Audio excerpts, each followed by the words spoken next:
Audio clear है? एक बार comment section में बता दीजिए, इसके बाद हम अपने इस सेशन को, इस क्लास को स्टार्ट कर देंगे।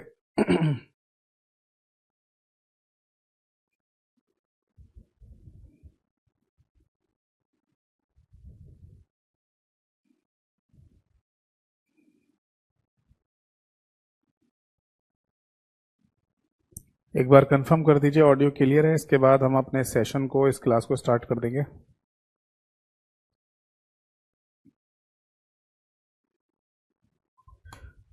ऑडियो क्लियर है? एक बार कमेंट। ठीक है जी, तो ऑडियो एकदम क्लियर है, परफेक्ट है। और शुरू करते हैं अपने इस सेशन को और अपनी इस क्लास को शुरू करने से पहले केवल 1 मिनट का समय लूंगा और शुरू करते हैं। देखिए, क्लास में मैं जितनी थ्योरी आपको करा रहा हूँ ये मोर देन सफिशिएंट है, इससे ज्यादा थ्योरी मत करिए कहीं से भी। आप इसके अलावा अगर करना है तो एमसीक्यू प्रैक्टिस करिए, और एमसीक्यू में भी पीवाईक्यू यानी प्रीवियस ईयर पेपर में आए हुए क्वेश्चन। इसके लिए सबसे पहले आप चले जाओ मेरे यूट्यूब चैनल पर, जहां पर मैं 2 जगह पर एमसीक्यू या पीवाईक्यू प्रैक्टिस करा रहा हूँ। एक तो कम्युनिटी वाले सेक्शन में आप डेली बेसिस पर चेक करिए वहां कितने क्वेश्चन मैंने डाले हैं, आप उनके आंसर ट्राई कीजिए, आपको लगेगा कि हमारा एक मॉक टेस्ट हो जाता है, तो आपको कहीं से मॉक टेस्ट देने की जरूरत भी नहीं है। फिर आप चले जाओ प्लेलिस्ट वाले सेक्शन में, आपको वहां एक प्लेलिस्ट मिलेगी MCQ practice for all exam, उसमें जितनी क्लासेस हैं और आए सारी देखनी है आपको। अगर आप ये बोलें कि इन क्लासेस में जो आप पीवाईक्यू या एमसीक्यू करा रहे हैं इनके पीडीएफ फाइल हमें दे देंगे, तो वो मेरे टेलीग्राम चैनल पर आपको मिल जाएगा, और टेलीग्राम चैनल का नाम भी सेम ही है, कंप्यूटर बाय यतेंद्र सर। अगर किसी को इन दोनों चैनल से जुड़ने में दिक्कत हो रही है तो आप सीधे मुझे व्हाट्सएप या टेलीग्राम दोनों में से किसी पर भी अपने बैच का नाम लिखकर मैसेज कर सकते हैं, मेरे ऑफिशियल लिंक आपके पास आ जाएंगे। और ये दोनों ही मेरे एक ही नंबर से चलते हैं, 8448832987। 1 मिनट समाप्त हुआ। तो चलिए शुरू करते हैं आज के इस सेशन को और आज की इस क्लास को। सबसे पहले नमस्कार सभी को नमस्कार। आज की डेट डाल देता हूं मैं 30 अगस्त यानी कि 30 अगस्त 2024 आज की तारीख है बेटा। और जो हमारा मुख्य चैप्टर चल रहा है इसका नाम है बेटा कंप्यूटर आर्किटेक्चर, और कोशिश करेंगे ना कि ये चैप्टर आज खत्म हो जाए, ठीक है।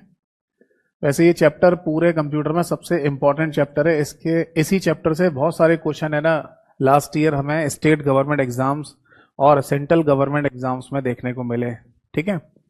देखो, लास्ट क्लास में मैं कंप्यूटर आर्किटेक्चर या कंप्यूटर की संरचना में आपको बता रहा था सीपीयू के बारे में। सीपीयू जिसे हम अपने कंप्यूटर का दिमाग भी बोलते हैं, और इसको सेंट्रल प्रोसेसिंग यूनिट के नाम से भी बोला जाता है, ठीक है। मतलब इसका फुल फॉर्म है सेंट्रल प्रोसेसिंग यूनिट। बाकी इसको है ना और भी कई नाम से बोलते हैं, इसको processor, micro processor, logic chip, micro chip, brain of computer, इन सभी नामों से भी बोला जाता है। तो फाइनली है ना हम सीपीयू के बारे में जानकारी ले रहे थे, और मैंने आपको बताया कि सीपीयू के बेसिकली 3 भाग होते हैं, एएलयू, सीयू और एमयू, जिसमें से मैं आपको एएलयू और सीयू के बारे में पढ़ा चुका हूं। एमयू के बारे में चर्चा चल रही थी, और एमयू में भी मैंने आपको बताया मेमोरी यूनिट का मतलब होता है सेट ऑफ रजिस्टर, फिर रजिस्टर का मतलब होता है कॉम्बिनेशन ऑफ फ्लिप फ्लॉप, और फिर फ्लिप फ्लॉप का मतलब होता है कि एक सिंगल बिट का डाटा स्टोर करने के लिए बनाया गया यूनिट, जो कि एक सर्किट यानी कि परिपथ के रूप में ही होता है, ठीक है जी। तो लास्ट क्लास में ना मैंने आपको बताया कि अगर सीपीयू हमारा एक आईसी चिप है, तो किसी भी आईसी चिप डेवलपमेंट में सबसे पहले जो कॉन्सेप्ट आता है वो है लॉजिक गेट्स का, जिसको लॉजिक सर्किट्स के नाम से भी आप बोल सकते हैं। तो लास्ट क्लास में मैंने लॉजिक गेट और लॉजिक सर्किट्स के बारे में आपको समझा ही दिया था, ठीक है। वो मोर देन सफिशिएंट है, बेसिक फंडामेंटल में इतना ही आपको जानकारी लेनी होती है। अब इसके बाद है ना हम समझेंगे फ्लिप फ्लॉप के बारे में, ठीक है जी। सुनिए जरा, मैंने लास्ट क्लास में ना आपको लॉजिक गेट वगैरह के बारे में समझा दिया था, तो अब हम जानेंगे फ्लिप फ्लॉप क्या चीज होती है। तो हेडिंग डालिए फ्लिप फ्लॉप्स। देखो, वैसे तो डेफिनेशन मैंने आपको लिखवाई थी, फ्लिप फ्लॉप का सिंपल सा मतलब होता है सिंगल बिट, ऐसे आप लिख सकते हैं single bit data storage unit, data storage unit है ना, इसको हिंदी में कहा जाएगा एकल बिट डाटा भंडारण इकाई, डाटा भंडारण इकाई। अब सुनिए जरा ध्यान से मैंने लास्ट क्लास में ना आपको दो डायग्राम, मतलब कई सारे डायग्राम बनाकर दिखाए थे, बट उनमें से दो डायग्राम को यहां पर कंसीडर करेंगे। कमेंट सेक्शन में ये बताइए, ये जो डायग्राम मैं बना रहा हूं ये किस लॉजिक गेट का डायग्राम है। मैं फिर से बता दूं, डायग्राम केवल नॉलेज के लिए अभी मैं आपसे पूछ रहा हूं, या फिर नॉलेज के लिए आपको याद रखना है, एग्जाम में डायग्राम नहीं आते। तो ये जो डायग्राम आपके सामने बन रहा है ये कौन से लॉजिक गेट का है, तो बेटा इसका नाम है एंड लॉजिक गेट। ठीक है, तो हम यहां पर क्या करते हैं, दो एंड लॉजिक गेट ले लेते हैं। ठीक, और इसके बाद है ना यहां बनाते हैं एक और लॉजिक गेट। ये कौन सा लॉजिक गेट है, ये है और के नाम से, तो यहां पर एक और लॉजिक गेट बना लेते हैं और के नाम से। ठीक है जी। अब देखो, किसी भी लॉजिक गेट में मैंने आपको बताया था दो इनपुट होता है। ठीक, जैसे यहां पर दो इनपुट है, यहां पर भी दो इनपुट है, बट इस लॉजिक गेट में एक ही इनपुट आ रहा है, इसमें भी एक ही आ रहा है। तो हमें बेसिकली यहां पर दो इनपुट लाने पड़ेंगे, और वो कर दिया हमने कुछ इस तरीके से। ऐसे ऊपर भी एक इनपुट देना है हमें, तो वो कर दिया हमने इस तरीके से। तो मोटा मोटा ऐसा समझ लो कि ये एक तरीके से बिजली के तार समझ लो, जिन्हें हम जोड़ रहे हैं आपस में, है ना। दिवाली पे नहीं होता, जब दिवाली आती है तो हमारे घर में जो लाइटनिंग लगाई जाती है, वो जो रोशनी करने के लिए हम अपने घर को सजाने के लिए लाइटनिंग लगाते हैं, चाइना वाली लाइट वगैरह आती है, तो वो सब लाइट वाइट डालने के बाद फिर बिजली के कनेक्शन तारों को जोड़ना होता है। तो इसका तार उसमें, उसका तार इसमें, और ऐसे जोड़ जाड़ के फिर फाइनली जैसे स्विच ऑन करते हैं तो सारा घर जगमगा उठता है, क्योंकि सभी घर, पूरे घर में वो लाइटनिंग की वजह से लाइट हो जाती है ना। यानी मोटा मोटा ऐसे समझ लो कि जब हम दिवाली पे लाइटनिंग लगाते हैं अपने घर में, तो वहां पर भी हमें बहुत सारे बिजली के तार आपस में जोड़ने पड़ते हैं। तो उसी तरीके से समझ लीजिए कि यहां पर भी हम बिजली के तारों को जोड़ रहे हैं। एक कनेक्शन मैंने यहां से जोड़ के यहां लगा दिया, एक कनेक्शन यहां से लेके यहां लगा दिया। इस तरीके से दो इनपुट हो गए यहां पर भी, और दो इनपुट यहां पर भी। अब यहां पर भी है ना, इन दोनों बिजली के तारों को आपस में जोड़ दो। ठीक है, अब देखिए फाइनली एक इनपुट हम यहां से बोलेंगे देंगे, और एक इनपुट यहां से देंगे, यानी ए और बी अभी भी हमारे क्या है, दोनों इनपुट हैं। ठीक है, और यहां ये जो पॉइंट आपको दिखाई दे रहा है ये होगा सी, जो कि हमारा आउटपुट निकलेगा। ठीक है, अब आप बोलेंगे ये वाला पॉइंट क्या है, ये वाला पॉइंट सी का अपोजिट पॉइंट होता है। अगर कभी हमें आवश्यकता पड़ती है, कभी हमें आवश्यकता पड़ती है कि यहां जो रिजल्ट आ रहा है उसका अपोजिट चाहिए, तो वो हम यहां पर देख लेते हैं कि क्या अपोजिट निकल रहा होगा। और ये यूनिवर्सल ट्रुथ है कि यहां जो आउटपुट आ रहा होगा उसका अपोजिट आउटपुट ही आपको यहां पर देखने को मिलेगा। इसलिए इस पॉइंट को सी बार या सी डैश भी कह दिया जाता है। खैर हमें इसकी जरूरत पड़ती नहीं है, तो इसे हम यहां पर नहीं लिखेंगे। अब सुनिए जरा, अगर आप ए और बी से इनपुट देंगे, जैसे दोनों जीरो दे दो, यहां पर जीरो जीरो दे दीजिए, या यहां पर जीरो वन दे दीजिए, या फिर यहां पर वन और जीरो दे दीजिए, या फिर यहां पर वन और वन दे दीजिए, यानी जो भी आप दो इनपुट देंगे ये डेफिनेट श्योर है कि आउटपुट या तो जीरो आएगा या फिर वन ही आएगा लास्ट में निकलकर। अब आप बोलेंगे सर कैसे, उतना डीप में मत जाइए, है ना, वो आपके एग्जाम में नहीं आएगा, इतना बेसिक कंप्यूटर में इतना डीप में नहीं पूछते।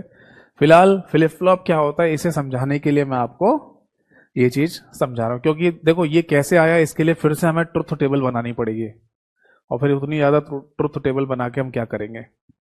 तो बेसिक फंडामेंटल में बस इतना जान लीजिए कि फ्लिप फ्लॉप कैसे काम करता है। तो बेसिकली ये जो डायग्राम अभी आपके सामने बना हुआ दिखाई दे रहा है, इसी डायग्राम को हम फ्लिप फ्लॉप के नाम से बोल देते हैं। समझ में आ गई बात, समझ में आई बात। यानी कि सबसे पहले किसी भी आईसी चिप का कॉन्सेप्ट अगर आपको तैयार करना है तो उसके लिए आपको लॉजिक गेट बनाने पड़ेंगे, है ना। और लॉजिक गेट का कॉन्सेप्ट हमने लास्ट क्लास में समझ ही लिया था। फिर लॉजिक गेट से आगे एक स्टेप आगे बनाओगे तो फिर फ्लिप फ्लॉप बनेंगे, और फ्लिप फ्लॉप होता है ऐसे, जैसे कि इस फ्लिप फ्लॉप में आपको दो एंड गेट और दो और गेट यहां पर दिखाई दे रहे हैं। ठीक है, तो ऐसे बनता है एक फ्लिप फ्लॉप। अब हमने यहां पर क्यों लिखा कि फ्लिप फ्लॉप एक सिंगल बिट का डाटा स्टोर करता है, यानी एक सिंगल बिट चाहे जीरो हो चाहे वन हो इसको स्टोर करता है। तो इसे स्टोर करने का मतलब यह है बेटा कि जब इसके पास कोई इनपुट आएगा तो ये आउटपुट में या तो जीरो देगा या फिर वन देगा।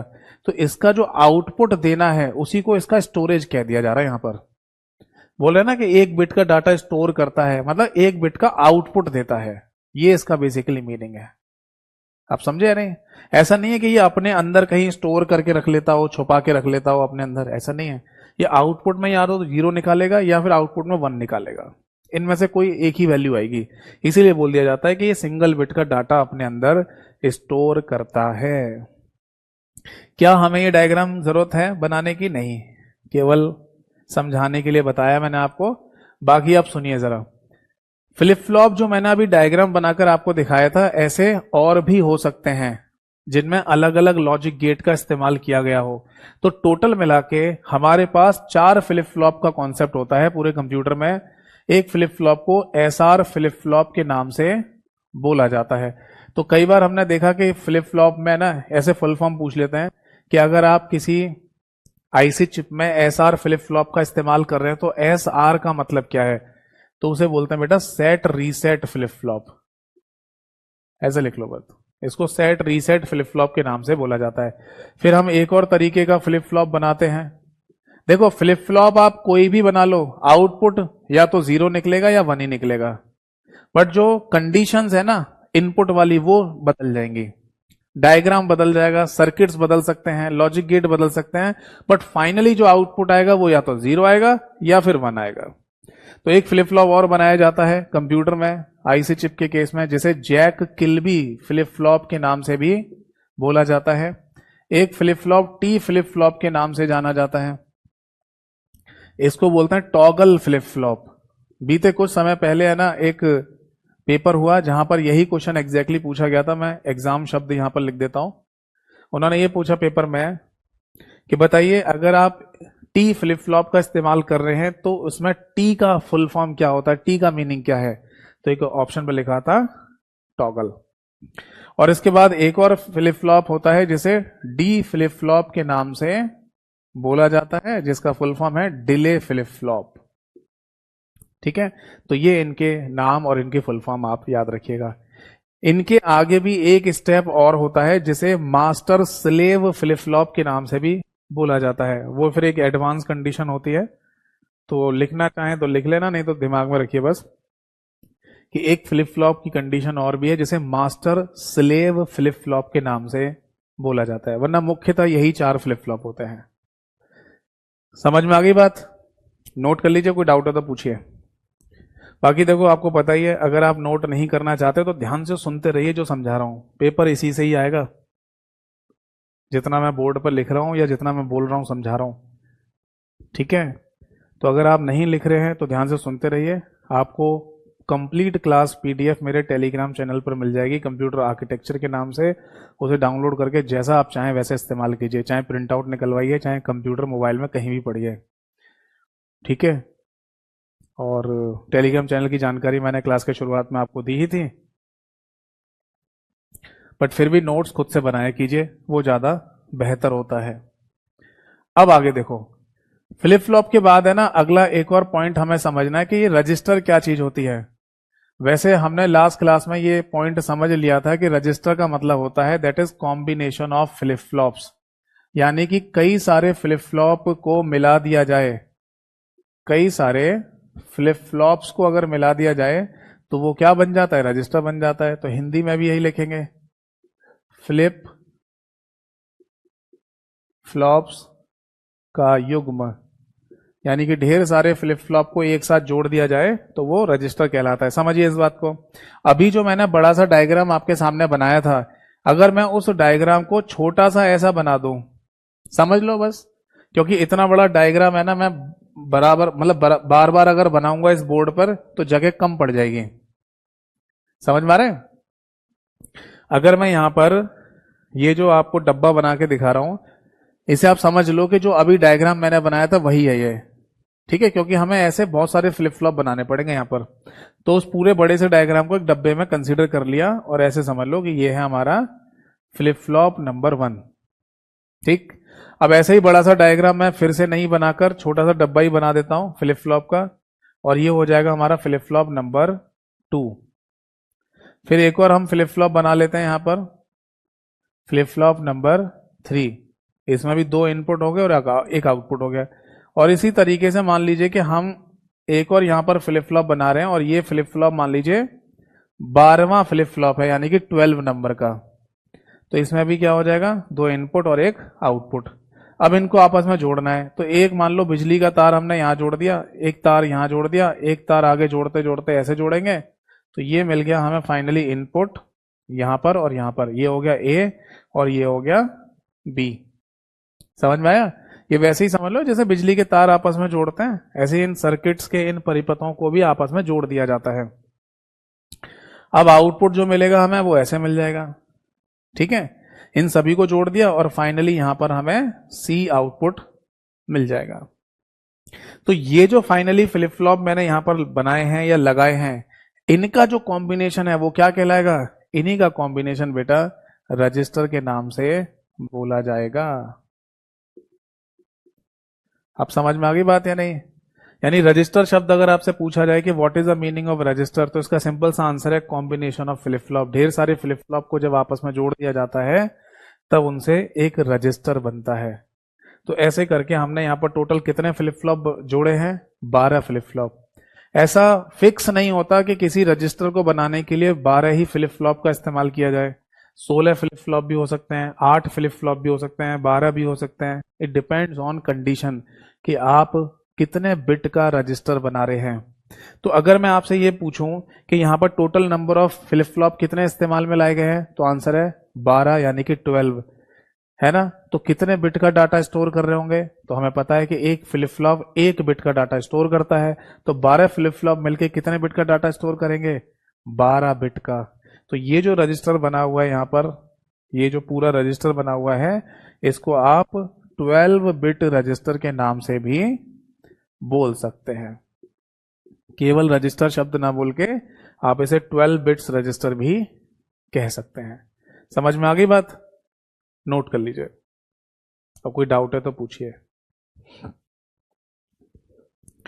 अब देखिए, ये जो रजिस्टर है, ये जो अभी मैंने आपके सामने बना के दिखाया रजिस्टर, ऐसा अकेला रजिस्टर नहीं होता, ऐसे कई सारे रजिस्टर्स होते हैं हमारे सीपीयू के अंदर। तो टोटल कितने रजिस्टर्स होते हैं?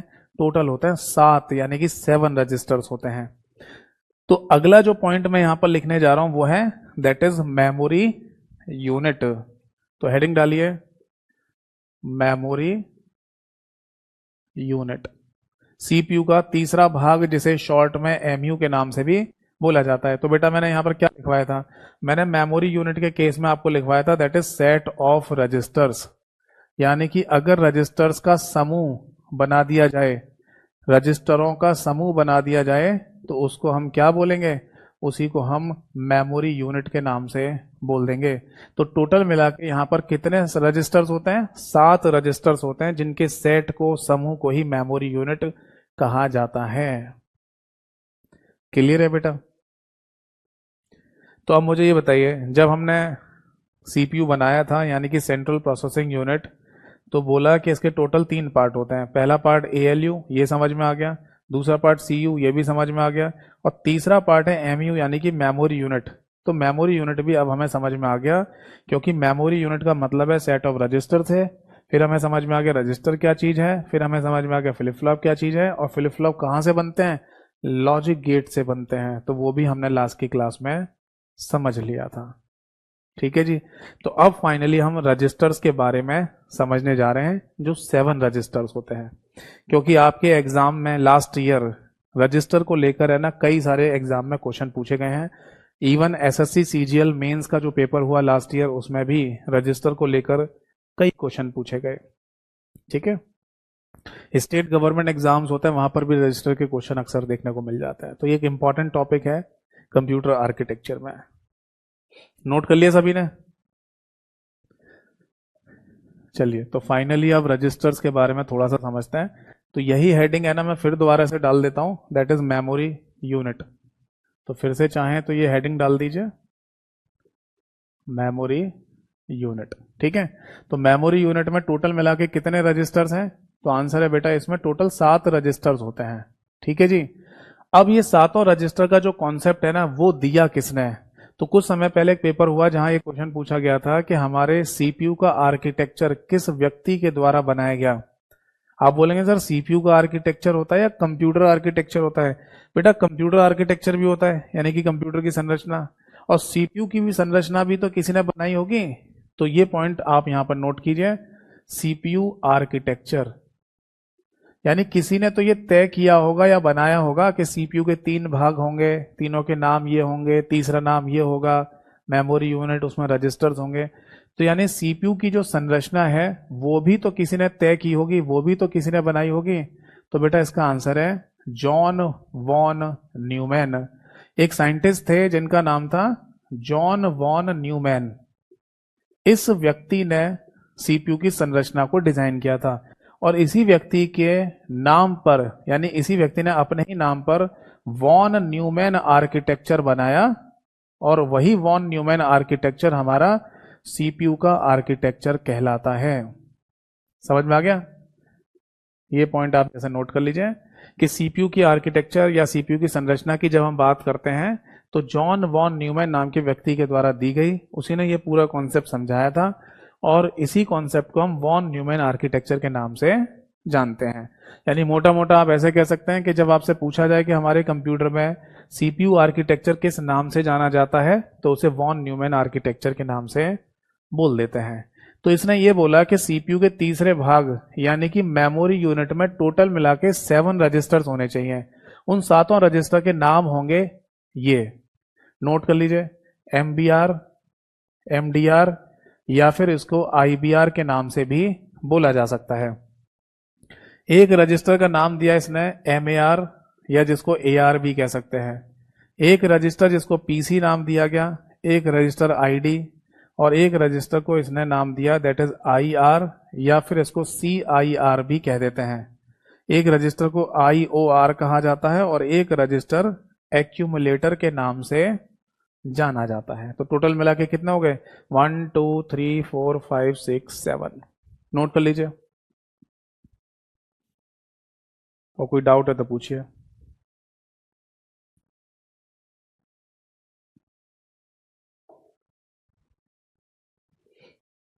क्लियर है जी? अब सबसे पहला पॉइंट तो ये आता है कि सर इन रजिस्टर्स की फुल फॉर्म भी पेपर में पूछी जा सकती है। जी हाँ, बिल्कुल पूछी जा सकती है। तो जिनकी फुल फॉर्म है उनकी फुल फॉर्म लिखिए पहले तो। ये रब कर दो। देखो बेटा, सबसे पहला नाम है एमबीआर, इसकी फुल फॉर्म लिखिए memory buffer register. Memory buffer register. हम इसी मेमोरी बफर रजिस्टर को एक और नाम से भी बोल सकते हैं, that is memory data register या मेमोरी डेटा रजिस्टर बोल दीजिए। ठीक है, क्योंकि हिंदी में डाटा लिखा जाता है और इंग्लिश में डेटा बोला जाता है, दोनों में से कोई भी नाम यूज कर सकते हो। और तीसरा नाम होता है आईबीआर यानी कि instruction buffer register. Instruction buffer register. Clear है जी? अब आगे देखो, एक और यहां पर रजिस्टर का नाम है एमएआर, इसको बोलते हैं मेमोरी, नोट कीजिए, memory address register. Memory address register. Register पूरा नहीं लिख रहा क्योंकि इसे मिटाना पड़ेगा, आर लिख दिया मैंने, आर का मतलब समझ गया ना, रजिस्टर। Memory address register. फिर अगला लिखिए PC, program counter. Very very important for full form भी, और इसके बारे में भी एग्जाम में कई बार क्वेश्चन रिपीट हुआ है प्रोग्राम काउंटर के बारे में। क्योंकि देखो पीसी शब्द का मतलब है ना, आपको मैंने पहले भी लिखवाया और आपको पता होगा पर्सनल कंप्यूटर भी होता है। तो ज्यादातर लोग है ना पीसी का फुल फॉर्म यही याद कर लेते हैं, पीसी मतलब पर्सनल कंप्यूटर। बट पीसी नाम का एक रजिस्टर भी होता है जिसे प्रोग्राम काउंटर के नाम से बोलते हैं। ठीक। आईडी, इसको कहा जाता है इंस्ट्रक्शन डिकोडर। Instruction decoder. इसके बाद आता है आईआर। आईआर को कहते हैं इंस्ट्रक्शन रजिस्टर,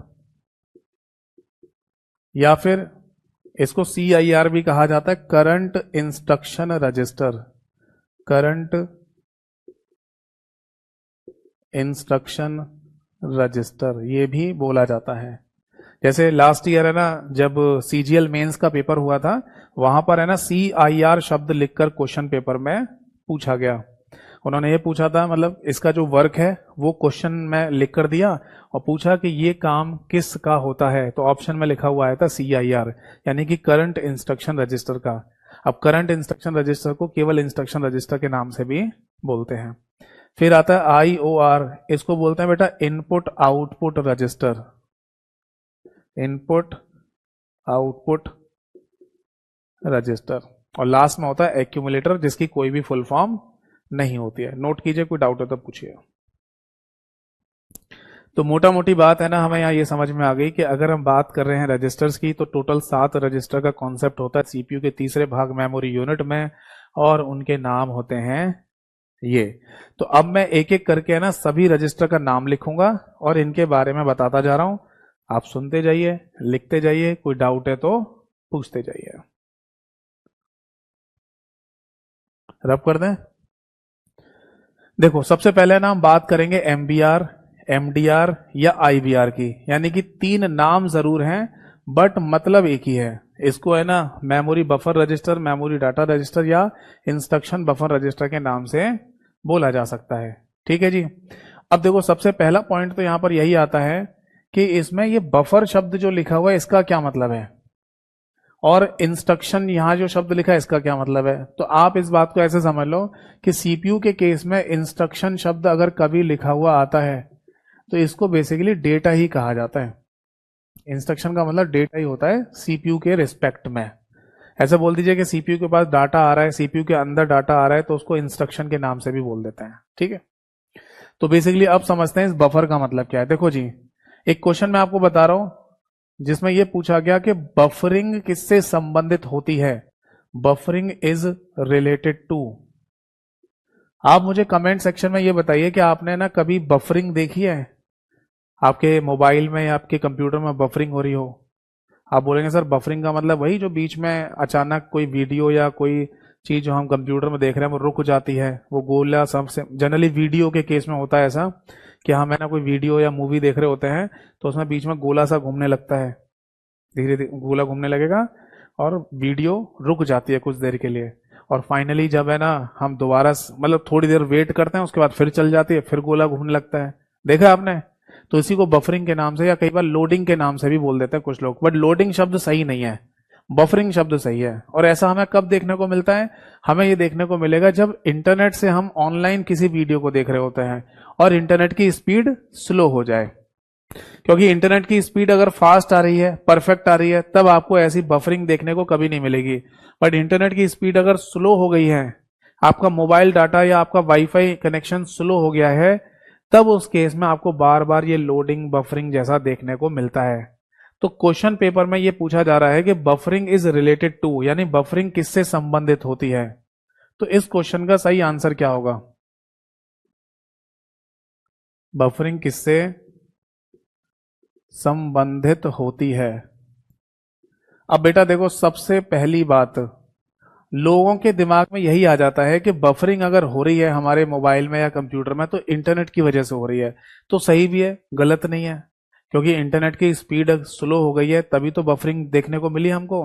बट ये एक परफेक्ट सही आंसर नहीं है कि अगर आप ये बोलें कि बफरिंग किससे संबंधित है तो आप इंटरनेट को आंसर टिक कर दें। क्योंकि देखो इंटरनेट अगर सही चल रहा था तो फिर बफरिंग कहां होती है? नहीं होती है। बट इंटरनेट स्लो हो रहा है तब देखने को मिल रही है, इसका मतलब कोई और चीज है जो इससे जुड़ी हुई है, इस बात के लिए जुड़ी हुई है। तो बेटा इस क्वेश्चन का सही आंसर हो जाएगा दैट इज रजिस्टर। सबसे पहला नाम आता है रजिस्टर। ठीक। अब क्वेश्चन ये पूछा जाएगा कि रजिस्टर तो 7 होते हैं, तो सातों रजिस्टर में से कौन से रजिस्टर से संबंधित होती है बफरिंग? तब फिर आंसर होगा दैट इज एमबीआर नाम के रजिस्टर से, यानी कि मेमोरी बफर रजिस्टर से। अब मैं आपको लॉजिक समझाता हूं कि इंटरनेट की स्पीड स्लो हो जाने पर क्यों हमारे मोबाइल या कंप्यूटर में कोई ऑनलाइन वीडियो हम देख रहे होते हैं उसमें बफरिंग आ जाती है, जबकि अगर कोई वीडियो या मूवी अगर हम देख रहे होते हैं और वो वीडियो या मूवी हमारे कंप्यूटर में पहले से सेव है, उसमें बफरिंग कभी नहीं आएगी, ये ऑनलाइन में ही आएगी। बट कैसे क्या हो जाता है समझिए। जैसे है ना इंटरनेट का डाटा आपके पास आ रहा है, ठीक है जी, इंटरनेट का डाटा आपके पास आ रहा है और ये आया आपके पीसी में यानी कि कंप्यूटर में, ठीक है जी। अब पीसी में यानी कंप्यूटर में लगा हुआ है सीपीयू यानी कि सेंट्रल प्रोसेसिंग यूनिट, और सेंट्रल प्रोसेसिंग यूनिट के अंदर लगा होता है एक रजिस्टर जिसको एमबीआर यानी कि मेमोरी बफर रजिस्टर के नाम से बोलते हैं, ठीक है। अब अगर इंटरनेट की स्पीड कभी भी स्लो हो गई, नीचे हो गई, तो जो डाटा आ रहा है ना वो बहुत स्लो स्लो आने लगता है। पहले जिस रफ्तार से आ रहा था उस रफ्तार से ना आके धीमे धीमे आएगा, और धीमे धीमे आते हुए इस रजिस्टर के अंदर धीमे धीमे स्टोर होगा, धीमे धीमे स्टोर होगा ऐसे। और जब तक इस रजिस्टर के अंदर ये डाटा पूरा स्टोर नहीं हो जाएगा, यानी ये पूरा भर नहीं जाएगा, तब तक सीपीयू अपनी प्रोसेसिंग को रोक देता है, और उस कंडीशन में आपकी स्क्रीन पर वो गोला सा घूमता हुआ आपको दिखाई देगा। इसका एक प्रैक्टिकल एग्जांपल समझिए। जैसे किसी क्लास में बच्चे अभी भी एंटर कर रहे हैं, बच्चे आए जा रहे हैं आए जा रहे हैं, और टीचर है ना क्लास में पहले ही पहुंच जाए, तो क्या टीचर क्लास को शुरू कर देता है? अगर कोई कर दे तो एक अलग बात है, वरना ज्यादातर टीचर ऐसा करते नहीं है। ज्यादातर टीचर्स क्या करते हैं, बच्चों को आने देते हैं कि आ जाओ भाई आ जाओ, अभी सारे बच्चे बैठ जाएं उसके बाद ही क्लास शुरू करूंगा। वरना जैसे ही मैं पढ़ाना शुरू कर दूंगा फिर कोई ना कोई बच्चा बाद में आएगा, कहेगा सर प्लीज एक बार और समझा दो, दोबारा रिपीट कर दो। होता है नहीं? तो अगर किसी क्लासरूम में बच्चे आए जा रहे हैं और टीचर पहले से पहुंच चुका है, तब भी क्लास शुरू नहीं हो रही है। क्यों? जब तक सारे बच्चे नहीं आ जाएंगे तब तक क्लास शुरू नहीं करेंगे। तो इसी को क्या बोलेंगे? बफरिंग होना बोलेंगे। यानी कि जब तक इस रजिस्टर में पूरा डाटा पूरा भर नहीं जाएगा, तब तक सीपीयू अपनी प्रोसेसिंग को रोक के रखेगा, और उसी प्रोसेसिंग के रुकने की वजह से आउटपुट जनरेट नहीं हो रहा होता है, और आपको स्क्रीन पर वो गोला घूमता हुआ दिखाई देगा। बट चाहे भले ही इंटरनेट की स्पीड स्लो हो, डाटा धीमे धीमे आ रहा है, बट आ तो रहा है, और जैसे जैसे आता जाएगा आता जाएगा आता जाएगा आता जाएगा और ये भर जाएगा, तब उसके बाद में सीपीयू को प्रॉपर डाटा मिल जाएगा, और सीपीयू इसकी प्रोसेसिंग करके आउटपुट बना देगा, और उस केस में आपको वो लोडिंग का सिंबल गायब होता हुआ दिखाई देगा। मतलब लोडिंग हट जाएगी, वो बफरिंग हट जाएगी, और जो वीडियो आप ऑनलाइन देख रहे हैं वो चल जाएगी, थोड़ी सी चलेगी। क्यों? क्योंकि इंटरनेट की स्पीड तो अभी भी स्लो है, तो फिर वो डाटा फिर से खाली हो जाएगा। क्योंकि इंटरनेट की स्पीड तो स्लो है, डाटा अभी भी तो धीमे धीमे आ रहा होगा, तो जितना आ चुका था उसका तो उसने आउटपुट बना दिया, और जैसे ही वो आउटपुट बन के पूरा हुआ, ये यहां पर फिर से खाली हो गया और फिर से भरने लग जाएगा धीमे धीमे। और ये जब तक भरेगा नहीं तब तक फिर लोडिंग का सिंबल आ जाएगा। और यही चीज हम फेस करते हैं ऑनलाइन वीडियो देखते समय, जब इंटरनेट की स्पीड स्लो हो जाती है। बार बार वो लोडिंग होती है या बफरिंग होती है, फिर चल जाती है, फिर होती है, फिर चल जाती है, फिर होती है, फिर चल जाती है वीडियो। बताइए ये कॉन्सेप्ट समझ में आया है नहीं? तो एक बार मैं एग्जाम पॉइंट ऑफ व्यू से आपको समझा दूं कि जब ये पूछा जाए कि एमबीआर नाम के रजिस्टर का बेसिकली मतलब क्या है ना, तो उससे पहले ये भी समझिए कि इसमें बफरिंग शब्द का मतलब क्या है। Buffering is related to register, यानी एमबीआर नाम का रजिस्टर, और कॉन्सेप्ट होता है ये वाला। अब एमबीआर का जो डेफिनेशन या परिभाषा है वो तो लिखेंगे ही हम यहां पर, उससे पहले एक पॉइंट और लिख लीजिए। ये जो बफरिंग शब्द बना है ना, ये बना है बफर से, इसको है ना बफर कहते हैं, और बफर से ही बना बफरिंग, आईएनजी जोड़ दिया हमने। और ये बफर या बफरिंग शब्द है ना, जरूरी नहीं है कि यहीं पर इस्तेमाल में लाया जाए, ये पूरे कंप्यूटर में बहुत जगह इस्तेमाल में लाया जाता है। और इस बफर शब्द का मतलब ही होता है दैट इज टेम्पररी स्टोरेज। इसका मतलब है टेम्पररी स्टोरेज। अभी बीते कुछ समय पहले एक पेपर में क्वेश्चन पूछा गया है कि अगर आप किसी भी मेमोरी या किसी भी जगह पर डाटा को टेम्पररी स्टोरेज कर रहे हैं, यानी कि अस्थायी भंडार कर रहे हैं डाटा का, तो ऐसी स्थान को या ऐसी जगह को या ऐसी मेमोरी को क्या कहा जाता है? तो उनको बफर मेमोरी के नाम से बोल दिया जाता है, या बफर प्लेस कह दिया जाता है। मेन शब्द तो बफर होगा, उसके पीछे कुछ भी जोड़ दो, बफर प्लेस कह दो, बफर मेमोरी कह दो, है ना। तो ये समझ लेना, बफर शब्द का मतलब टेम्पररी स्टोरेज, यानी कि वहां वो हमेशा के लिए नहीं रहेगा, कुछ समय के लिए रखा जा रहा है, जैसे ही है ना हमारा काम पूरा होगा वहां से वो हट जाएगा। क्लियर है जी? तो अब फाइनली है ना इस एमबीआर का जो फुल डेफिनेशन है वो हम यहां पर लिख लेते हैं, नोट कीजिए। देखो इसका सिंपल सा डेफिनेशन ये है कि सीपीयू के अंदर जैसे ही डाटा आएगा तो सबसे पहले एमबीआर नाम के रजिस्टर में ही स्टोर कराया जाता है। नोट कीजिए, इट होल्ड्स, ऐसे लिख लो बेटा, it holds the data which is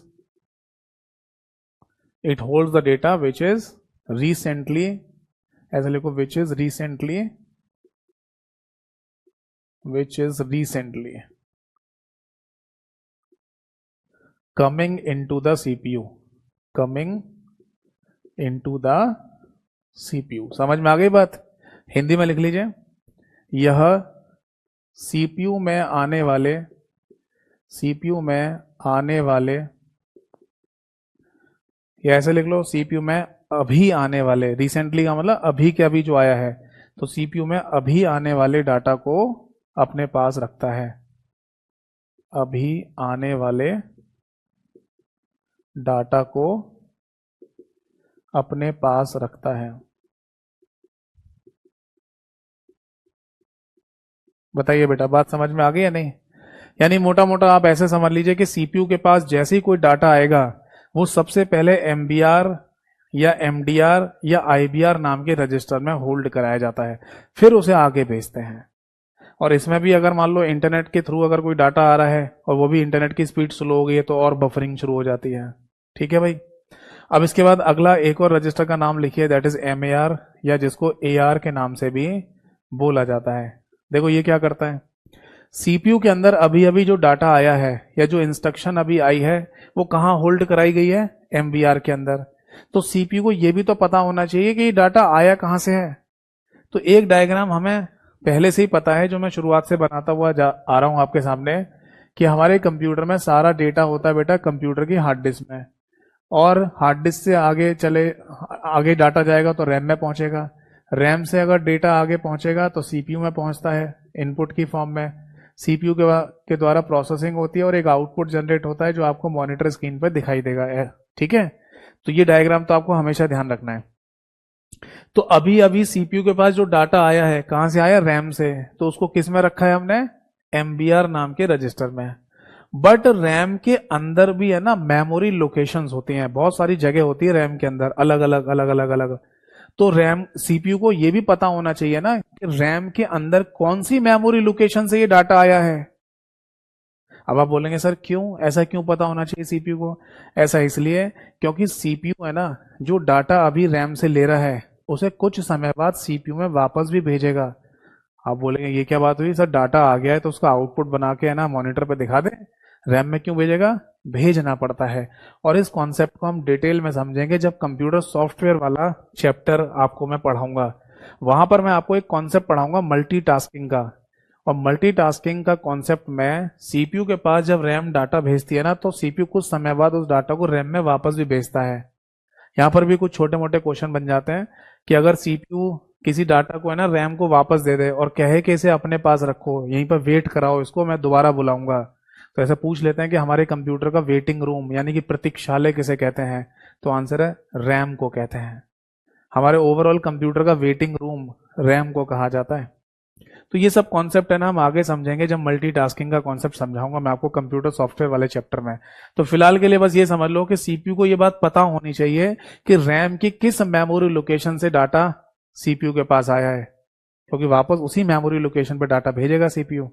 तो इसलिए वो एड्रेस कहां पर स्टोर करा लिया जाएगा? एमएआर के अंदर। समझ में आ रही है बात? यानी सीपीयू के पास जैसी डाटा आएगा उसे एमबीआर में होल्ड कराएंगे। ये आया कहां से है, वो इंफॉर्मेशन एमएआर के अंदर रख दी जाती है। तो लिख लीजिए, it holds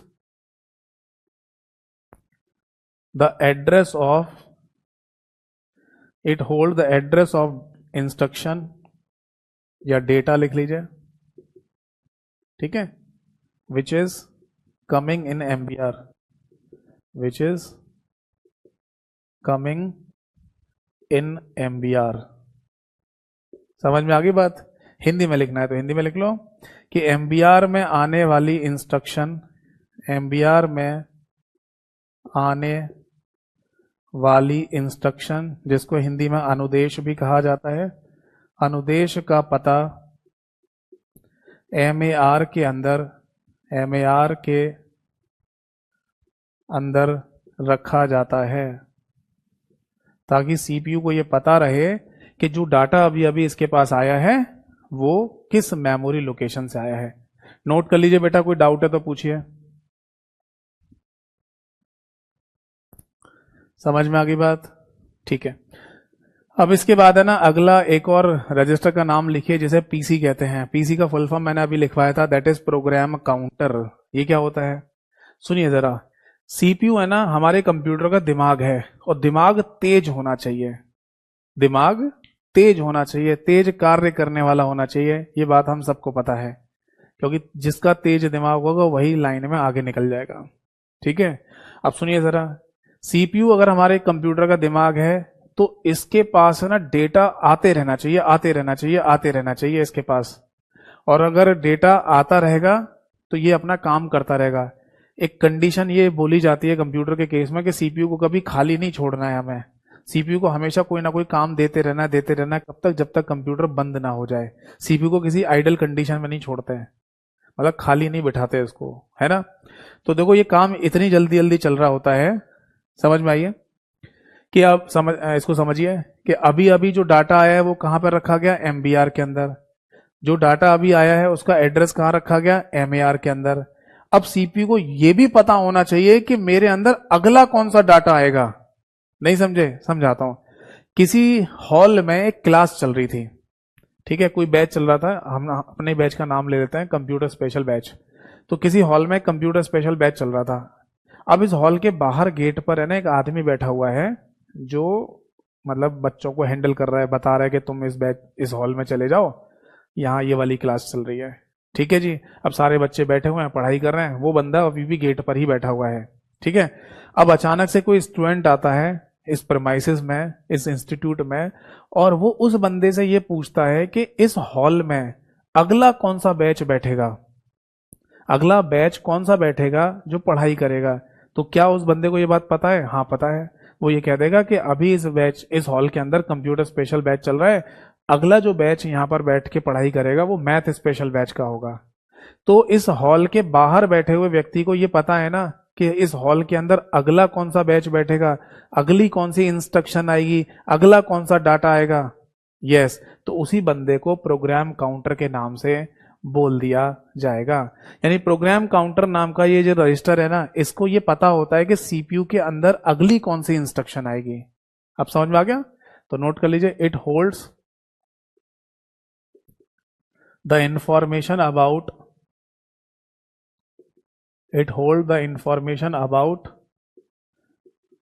the next instruction inside CPU। समझ में आ गई बात? हिंदी में लिख लीजिए, सीपीयू के अंदर आने वाली, सीपीयू में अगली आने वाली, ऐसे लिखिए, सीपीयू में अगली आने वाली अनुदेश का पता पीसी को होता है, यानी कि प्रोग्राम काउंटर नाम के रजिस्टर को होता है। ये बात समझ में आ गई या नहीं?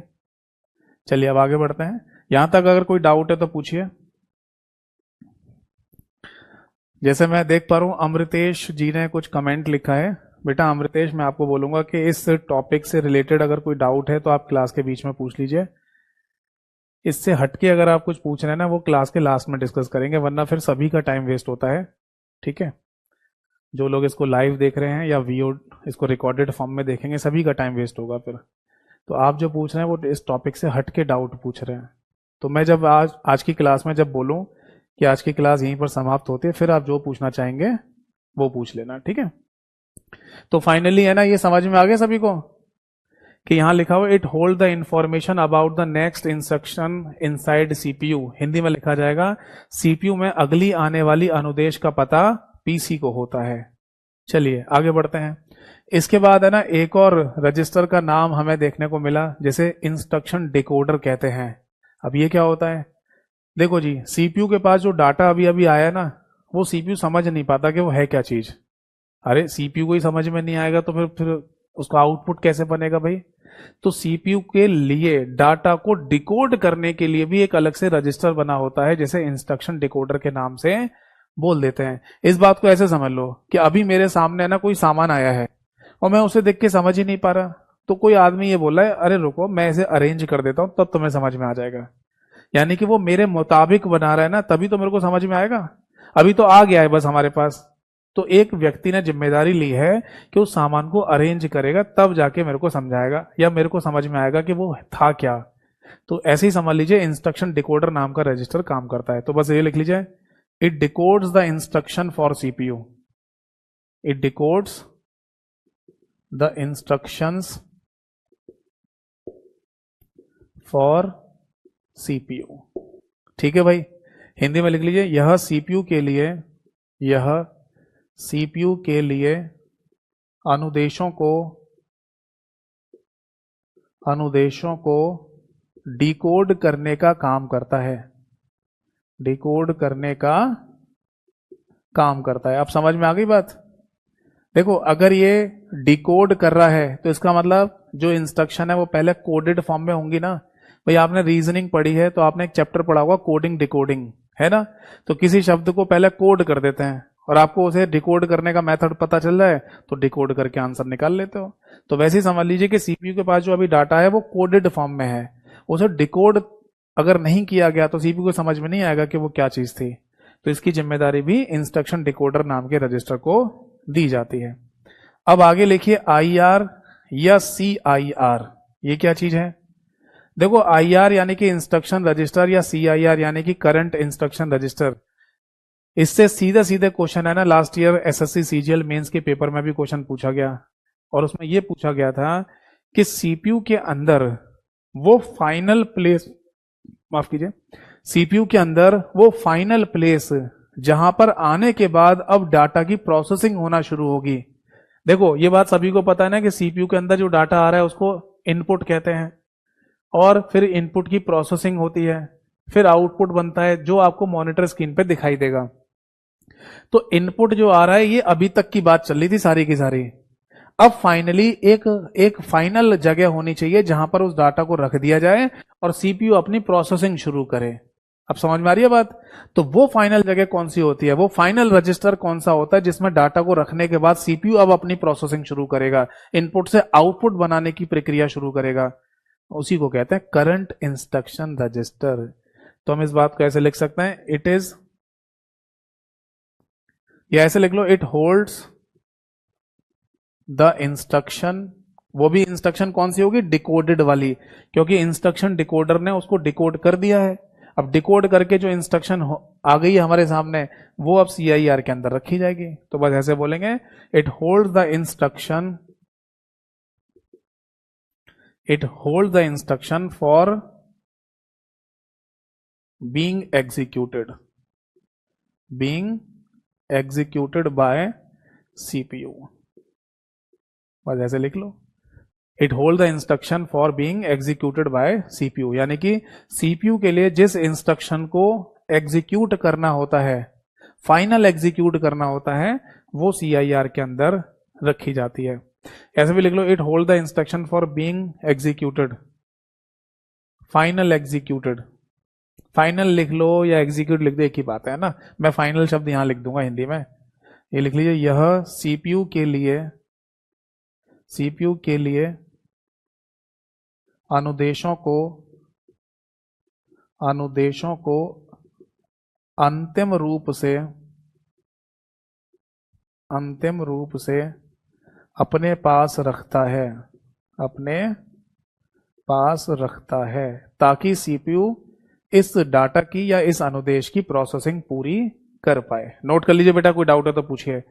तो ये ध्यान रखिएगा कि सीपीयू के अंदर वो फाइनल रजिस्टर जिसके अंदर डाटा आने के बाद ही प्रोसेसिंग शुरू होती है, एग्जीक्यूशन शुरू होता है, उसे हम सीआईआर के नाम से बोल देते हैं। ये ध्यान रखना कि क्वेश्चन में कभी भी लैंग्वेज वर्ड टू वर्ड लिखी हुई नहीं आती। एक ही बात को पूछने के 10 तरीके होते हैं, यानी इसी लाइन को 10 तरीके से हिंदी में और 10 तरीके से अंग्रेजी में भी लिखा जा सकता है। ठीक है, आपको मीन समझ में आना चाहिए उस लाइन को पढ़ने के बाद। इसीलिए ज्यादातर लोग है ना कंप्यूटर के क्वेश्चन को देखकर समझ नहीं पाते कि क्या पूछ रहा है। फिर आप बोलेंगे सर ये आएगा कैसे हमको? ये आता है प्रैक्टिस से। आप थ्योरी जितनी मैं पढ़ा रहा हूं उतनी पढ़ो, इसके बाद एमसीक्यू प्रैक्टिस करो, अपने आप है ना चीजें आना दिमाग में शुरू हो जाएंगी।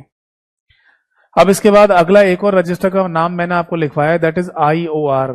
इसका फुल फॉर्म क्या है? Input output register. देखो, सीपीयू, हमें पता है कि हमारे कंप्यूटर में इनपुट और आउटपुट डिवाइसेस कनेक्ट होती हैं, जैसे कीबोर्ड और माउस इनपुट डिवाइस हैं जो कंप्यूटर में डाटा अंदर दे रही हैं, मॉनिटर और प्रिंटर आउटपुट डिवाइस हैं जिनके द्वारा हमें डाटा मिल रहा है। तो हमें पता है कि कंप्यूटर के साथ इनपुट और आउटपुट दोनों ही डिवाइसेस कनेक्टेड हैं, बट इनकी जानकारी कंप्यूटर के सीपीयू को भी तो होनी चाहिए। तो सीपीयू के अंदर एक इनपुट आउटपुट नाम का रजिस्टर होता है जो कंप्यूटर के साथ जुड़ी हुई हर एक इनपुट और आउटपुट डिवाइस की इंफॉर्मेशन अपने पास रखता है। क्यों? अरे भाई, सीपीयू को नहीं पता होना चाहिए कि मेरे पास इनपुट कहां से आ रहा है, कौन सी डिवाइस से आ रहा है, और जब मैं आउटपुट बना के दूंगा तो किस आउटपुट डिवाइस को ये मेरे को आउटपुट भेजना है, प्रिंटर को भेजना है कि मॉनिटर पे दिखाना है नहीं। इसलिए इनपुट आउटपुट डिवाइसेस की इंफॉर्मेशन भी सीपीयू को पता होना जरूरी है। तो लिख लीजिए, it holds the information about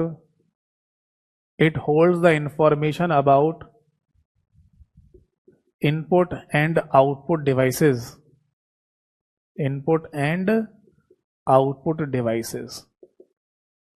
ठीक है जी, हिंदी में लिख लो कि यह आगत व निर्गत युक्तियों के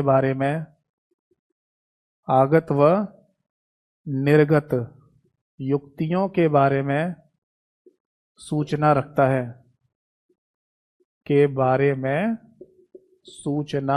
है। बताइए बेटा, बात समझ में आई या नहीं? ठीक है, तो it hold the information about the input and output devices जो हमारे कंप्यूटर के साथ कनेक्टेड होते हैं। और अब फाइनली एक और रजिस्टर के बारे में मैं आपको समझा दूं, इसके बाद फिर मैं आपके डाउट्स लूंगा। ठीक है, एक लास्ट रजिस्टर और रह गया यहां पर जिसका नाम है एक्यूमुलेटर। क्या एक्यूमुलेटर नाम के रजिस्टर का कोई अपना फुल फॉर्म होता है? तो आंसर है नहीं, ये एक्यूमुलेटर के नाम से ही जाना जाता है।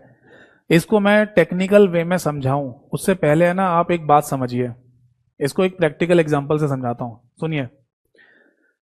मैं ना मार्केट जा रहा था और मेरे को मार्केट से सामान खरीद के लेके आना है।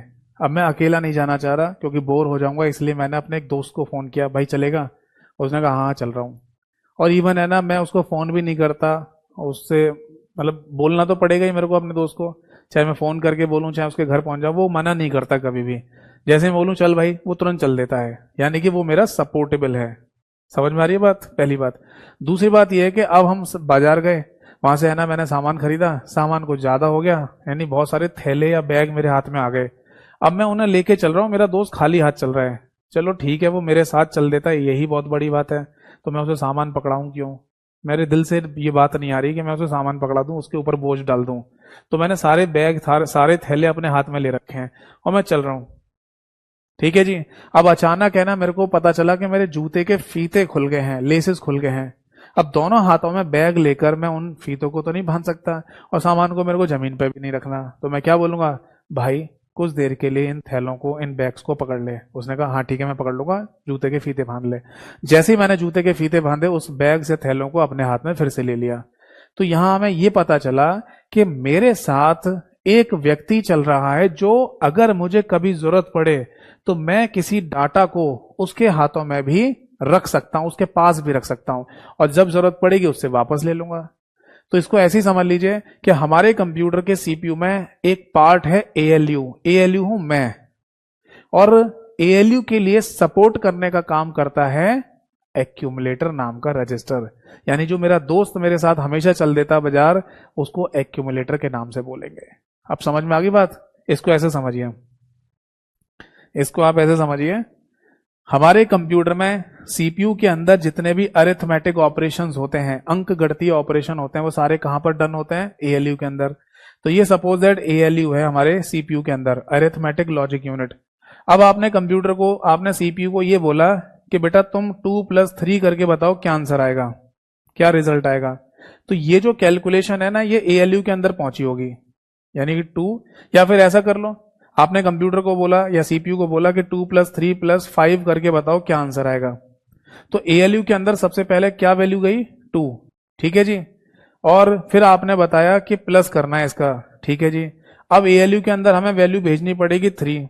तो ये क्या करेगा, इस वैल्यू को भेज देता है बेटा एक्यूमुलेटर के अंदर, क्योंकि इसे अपने अंदर एक और नई वैल्यू को स्टोर करना है।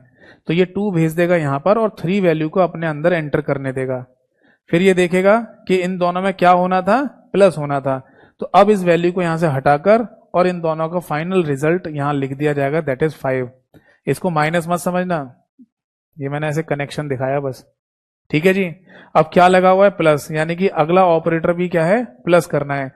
बट ALU के अंदर तो एक ही वैल्यू आ सकती है, तो इस वैल्यू को भी ये क्या करेगा, फाइनली फिर भेज देगा एक्यूमुलेटर के अंदर और नई वैल्यू को अपने पास बुला लेगा।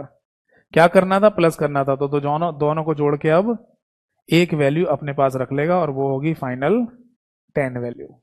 यानी मोटा मोटा आप ऐसे समझ सकते हैं कि ALU नाम के इस पार्ट में एक ही वैल्यू एक बार में जाती है, और अगर कोई दूसरी वैल्यू इसमें आनी होगी और पहली वाली वैल्यू को इसे थोड़ी देर के लिए बाहर रखना है, तो एक्यूमुलेटर नाम के रजिस्टर में रख देता है और जब जरूरत पड़ती है वापस बुला लेता है। तो इस तरीके से CPU के अंदर ALU और एक्यूमुलेटर नाम का रजिस्टर आपस में मिलके काम कर रहे होते हैं। तो इससे क्या पता चला हमें कि एक्यूमुलेटर नाम का रजिस्टर ALU के लिए एक टेम्पररी होल्डिंग का काम करता है। यस और नो? यस। लिख लो बस इस बात को, लिख लीजिए, it works as a temporary holding for ALU, temporary holding for ALU। Hindi में लिखा जाएगा, यह ALU के लिए अस्थायी भंडारण का कार्य करता है, अस्थायी भंडारण का कार्य करता है। बताइए समझ में आ गई बातें? नहीं तो टोटल मिला के ना हमारे सामने 7 रजिस्टर थे और उन 7 रजिस्टर के बारे में ना मैंने जानकारी आपको दे दी है। इनसे ना एग्जाम में क्वेश्चन पूछ लिए जाते हैं। क्वेश्चन की भाषा है ना आगे पीछे ऊपर नीचे करके पूछी जाएगी, मीन वही होगा जो मैंने आपको यहाँ पर लिखवाया है। समझ में आ गई बात? नोट कर लीजिए, कोई डाउट है तो पूछिए।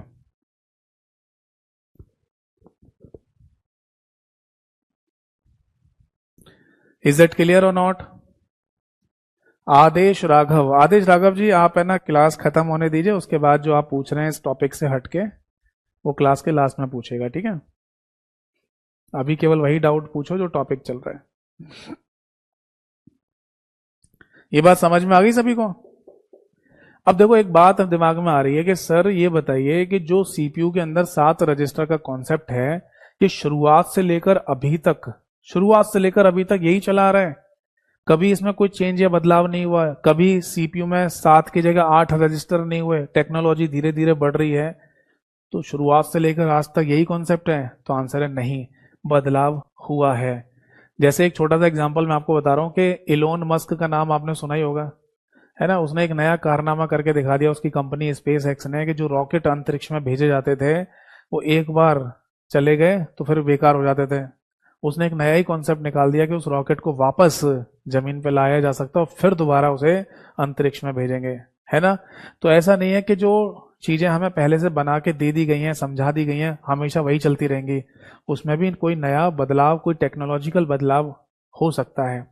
तो ऐसे ही जो CPU बनाने वाली कंपनियां हैं, जैसे मैंने आपको बताया था कि CPU बनाने वाली कंपनियों में 3 नाम बहुत मेजर होते हैं, इंटेल नाम की कंपनी, AMD नाम की कंपनी और क्वालकॉम। ये कंपनियां CPU बनाती हैं पूरी दुनिया में, जितने भी कंप्यूटर या कंप्यूटिंग डिवाइस बन रही हैं उनके लिए। हमारे कंप्यूटर के लिए ज्यादातर केस में इंटेल नाम की कंपनी ही CPU बना के देती है। तो उन्होंने ना टेक्नोलॉजिकल एडवांसमेंट किया और फाइनली कुछ और रजिस्टर बढ़ाने की कोशिश की, कुछ और नई चीजों के लिए। तो अगर CPU में इन 7 रजिस्टर के बाद, ये तो होंगे ही होंगे, इनमें से कोई भी नहीं हटाया जा सकता है, इनमें से किसी भी के काम को रोक नहीं सकते, बट अगर इन 7 के अलावा कोई नया रजिस्टर अगर आपको यहां जोड़ना है तो फिर हम उसको GPR के नाम से बोल देते हैं। GPR जिसका फुल फॉर्म होता है general purpose register, general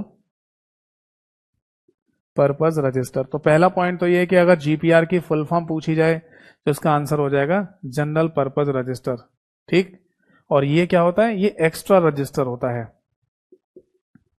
in 7 से हटकर अगर कुछ डाटा रखना है CPU के अंदर तो और एक्स्ट्रा रजिस्टर लगाया जा सकता है, जिसे GPR के नाम से बोलेंगे। अब GPR में भी और कई सारे GPR लगाने हैं तो उनके नाम फिर ऐसे दे दिए जाते हैं, जैसे मान लो आपको किसी डाटा को रखने के लिए GPR लगाना है, एक नया एक्स्ट्रा रजिस्टर लगाना है तो उसको GPR 1 बोलेंगे। फिर एक और नया रजिस्टर चाहिए तो उसको फिर GPR 2 बोलेंगे। एक और नया रजिस्टर चाहिए तो फिर उसको GPR 3 बोलेंगे, और एंड सो ऑन। यानी कि किसी भी सीपीयू बनाने वाली कंपनी को इन सातों रजिस्टर के अलावा कुछ एक्स्ट्रा रजिस्टर्स अपने सीपीयू में लगाने हैं, कॉन्सेप्ट देना है, तो फिर वो GPR1, GPR2, GPR3 के नाम से रजिस्टर ऐड करते जाते हैं। समझ में आ गई बात? नोट कर लीजिए, कोई डाउट है तो पूछिए। तो फाइनली है ना, मैंने आपको सीपीयू यानी कि सेंट्रल प्रोसेसिंग यूनिट के बारे में पूरा कॉन्सेप्ट समझा दिया। सीपीयू अब हमें क्लियरली समझ में आ चुका है कि सीपीयू होता क्या है। ठीक है भाई, नोट कर लीजिए। समझ में आ गया ना? ALU का काम बता दिया मैंने आपको, CU का काम बता दिया, और पूरा MU का कॉन्सेप्ट भी मैंने आपको यहां पर समझा दिया। तो CPU होता है बेटा हमारा यहां पर फिनिश, खत्म। अब अगला एक और नेक्स्ट पॉइंट देखिए, हेडिंग डालिए CPU instruction cycle. CPU instruction cycle. देखो ये बात हम सभी लोगों को पता है, CPU के अंदर आने वाले डाटा को क्या कहते हैं? इंस्ट्रक्शन के नाम से बोल देता है, हिंदी में उन्हें अनुदेश कहा जाता है। तो बेसिकली CPU के पास जो अनुदेश आ रही है ना, इसका भी एक क्रम होता है, एक साइकिल। साइकिल का मतलब होता है क्रम, या फिर ऐसे लिख लो अनुदेश क्रम। अनुदेश क्रम होता है। और very very very important question, ये क्वेश्चन कभी भी रिपीट हो जाता है एग्जाम में, और पूछा भी गया है पहले। मैं समझाता हूं इसका मीनिंग क्या है। देखो CPU के पास जो डाटा आ रहा है ना, और फिर CPU उस डाटा का आउटपुट बना के दे रहा है, इसका एक पूरा क्रम फॉलो किया जाता है। वो क्या है? ऐसा नहीं है कि मैं इस बात को पहले नहीं समझा चुका, पहले भी समझा चुका हूं। जो डायग्राम मैं बनाता हूं उसके थ्रू, हमारे कंप्यूटर में सारा डेटा कहां पर है? हार्ड डिस्क में। इसके बाद कहां आगे जाएगा? रैम में। इसके बाद आगे जाएगा तो CPU के पास पहुंचेगा। किस रूप में पहुंचेगा? इनपुट। क्या होगी? प्रोसेसिंग, है ना? और क्या जनरेट करेगा? आउटपुट, जो आपको मॉनिटर की स्क्रीन पर दिखाई देता है ना? तो बस CPU के रिस्पेक्ट में इन तीनों चीजों को देखो। CPU क्या एक्सेप्ट करता है? इनपुट। तो CPU की इंस्ट्रक्शन साइकिल में सबसे पहला जो क्रम आएगा, ऐसे लिखना, सबसे पहला जो क्रम है वो क्या होता है? इनपुट। यानी CPU के पास सबसे पहले क्या आ रहा है? इनपुट आ रहा है। फिर इसके बाद CPU क्या करेगा? प्रोसेसिंग करेगा। तो प्रोसेसिंग की जगह प्रोसेस शब्द लिख दो तो अभी काम चल जाता है। और क्या जनरेट करके देगा? आउटपुट जनरेट करके देगा, जो आपको मॉनिटर स्क्रीन पर प्राप्त हो जाएगा। तो ये पॉइंट आप यहां नोट कीजिए। यानी CPU के इंस्ट्रक्शन साइकिल में सबसे बेसिक इंस्ट्रक्शन साइकिल जो कही जाएगी, उसमें तीन ही नाम लिखे जाते हैं, इनपुट, प्रोसेस, आउटपुट। यानी कि इनपुट, प्रोसेस, आउटपुट। ठीक है। अब दूसरा पॉइंट लिखिए, CPU के पास क्या आया? इनपुट आया। CPU ने क्या कर दी? प्रोसेसिंग कर दी, यानी प्रोसेस। और फिर क्या जनरेट करके देगा? आउटपुट जनरेट करके देगा। बट अगर इस आउटपुट को आप स्टोर करना चाहते हैं तो आप स्टोर भी कर सकते हैं। इस बात को आप ऐसे समझ लीजिए कि अगर आप अपने कंप्यूटर में कोई फाइल बना रहे हैं, आपके सामने फाइल बन गई, तो उस फाइल को है ना आप सेव भी तो कर सकते हो कंप्यूटर में। भाई आपने अभी अभी MS वर्ड की एप्लीकेशन ओपन करी और MS वर्ड में एक नई फाइल बनाई, तो उस नई फाइल को बनाकर आप अपने कंप्यूटर में सेव कर सकते हो ना, कि C ड्राइव के अंदर हेलो नाम के फोल्डर के अंदर ये फाइल सेव हो जाए। यानी कि बाद में उसे जो आउटपुट जनरेट होकर आ रहा है मॉनिटर स्क्रीन पर, उसे आप स्टोर भी कर सकते हैं। तो अगर कभी ये चार शब्द लिखे आ जाएं तो उनका सही सीक्वेंस ये होगा। कई बार पेपर में क्या करते हैं, स्टोर को यहां कर देंगे, प्रोसेस को यहां कर देंगे, इन और आउटपुट को यहां कर देंगे, इनपुट को यहां कर देंगे। वो बोलेंगे इसका सही क्रम बताओ। ये सही क्रम में इन सारे शब्दों को लिखिए, तो फिर आंसर होगा इनपुट, प्रोसेस, आउटपुट, स्टोर। अब तीसरा पॉइंट आता है, देखो एक बार पेपर में ऐसे भी पूछा गया कि 5 शब्द दिए गए आपको और उनको आगे पीछे लिख दिया गया और बोला कि इनमें से बताओ सही क्रम क्या होगा। तो सबसे पहले पॉइंट पर था इनपुट, दूसरे पॉइंट पर था स्टोर, तीसरे पॉइंट पर था प्रोसेस, चौथे पॉइंट पर था आउटपुट, और पांचवें पॉइंट पर था स्टोर। अब आप बोलेंगे ये कैसे हो गया सर, ये स्टोर 2 बार कैसे आ गया? स्टोर यहां पर भी आ गया और स्टोर यहां पर भी आ गया। जी हाँ, उस क्वेश्चन में स्टोर 2 बार ही लिखा हुआ था, और जो सही क्रम था, सही आंसर था, उसमें इनपुट के बाद यहां स्टोर था और सबसे लास्ट में स्टोर था। अब इसका मीनिंग क्या है समझाता हूं। यहां जो स्टोर है ना, ये बेसिकली CPU के रजिस्टर वाले स्टोर की बात चल रही है।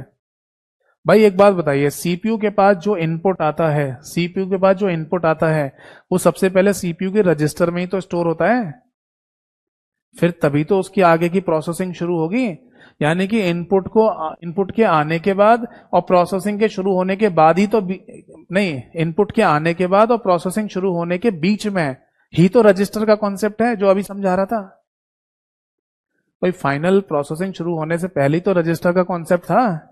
तो इसका मतलब इनपुट आने के बाद सीपीयू के रजिस्टर में वो डाटा स्टोर होता है। तो ये स्टोर सीपीयू के रजिस्टर वाली बात चल रही है। फिर प्रोसेसिंग शुरू होगी, फिर आउटपुट जनरेट होगा और फिर उस आउटपुट को अगर आपको स्टोर करना है तो आप स्टोर कर सकते हैं, जैसे कि हार्ड डिस्क वगैरह में। मान लीजिए आप अपने कंप्यूटर की हार्ड डिस्क में ही उस फाइल को स्टोर करना चाहते हैं जो आपने अभी अभी क्रिएट की है, अभी अभी बनाई है, तो वो फाइनल स्टोर जो लास्ट में स्टोर लिखा हुआ है वो आपके कंप्यूटर की हार्ड डिस्क वाला स्टोर है। आप समझ में आ गई बात? तो ये 3 स्टेप जो मैंने यहां पर लिखे हैं वो आप यहां पर नोट कर लीजिए, ठीक है। तो ये तो है एक सिंपल भाषा जिसमें इनपुट आउटपुट प्रोसेस स्टोर शब्द का इस्तेमाल किया जाता है। अब इसके बाद है ना एक टेक्निकल भाषा भी इस्तेमाल में लाई जाती है, वो मैं आपको लिखकर बता देता हूं। यह है चौथा स्टेप। देखो, सीपीयू के पास जब कोई डाटा आ रहा होता है तो इस बात को ऐसे भी कहा जा सकता है कि सीपीयू इनपुट को रैम से फैच कर रहा है, उठा रहा है। फैच करने का मतलब समझते हैं? फैच करना मतलब लेना, उठाना। तो सीपीयू के पास जो डाटा आ रहा है उसे बोला जाएगा कि वो रैम से फैच कर रहा है। तो इंस्ट्रक्शन साइकिल में कभी कभी ऐसे भी लिखा हुआ आ जाता है कि सीपीयू की इंस्ट्रक्शन साइकिल का सबसे पहला स्टेप है फैचिंग, यानी कि इनपुट का क्या किया जा रहा है? फैच किया जा रहा है रैम से, ठीक है साहब। फिर फैचिंग के बाद है ना अगला जो स्टेप होगा वो होगा डिकोडिंग। मतलब सीपीयू के अंदर इनपुट आ गया, डाटा आ गया, अब उसकी डिकोडिंग भी तो की जाएगी ताकि सीपीयू उसे समझ पाए। ये काम कौन करता है? इंस्ट्रक्शन डिकोडर नाम का रजिस्टर। तो फिर फैचिंग के बाद डिकोडिंग शब्द लिखाएगा और फिर फाइनली जब डाटा डिकोड हो जाएगा तो अब सीपीयू उसकी प्रोसेसिंग करके आउटपुट बना देगा। तो जब प्रोसेसिंग चल रही होती है तो उसको प्रोसेसिंग या फिर एग्जीक्यूटिंग शब्द के नाम से भी बोल सकते हैं। एग्जीक्यूटिंग या प्रोसेसिंग दोनों का मतलब सेम ही है। और जब एग्जीक्यूटिंग हो जाएगी, आउटपुट जनरेट होके आ जाएगा, तब हम उस आउटपुट को चाहें तो स्टोर भी कर सकते हैं, जिसको स्टोरिंग के नाम से बोल दिया जाता है। एक और नया स्टेप हमें यहां पर पता चल गया, नोट कर लीजिए, कोई डाउट है तो पूछिए। देखो फर्स्ट सेकंड थर्ड तो ये सिंपल है। जब सीपीयू को आप देख रहे हैं और वहीं के वहीं कंसीडर करें कि इनपुट आ रहा है, प्रोसेसिंग हो रही है और स्टोर हो रहा है, आउटपुट बन रहा है, वो सब ये हो गए। बट अगर सीपीयू के अंदर की बात करें तब वहां पर इन शब्दों के द्वारा भी हम सीपीयू की इंस्ट्रक्शन साइकिल को समझा सकते हैं कि सीपीयू सबसे पहले डाटा को फैच करता है, फिर सीपीयू के लिए उस डाटा को डिकोड किया जाता है, फिर एग्जीक्यूशन शुरू होता है और फिर जो आउटपुट जनरेट हुआ होगा उसका आप स्टोरिंग भी कर सकते हैं, यानी स्टोर कर सकते हैं उसे। नोट कर लीजिए, कोई डाउट है तो पूछिए।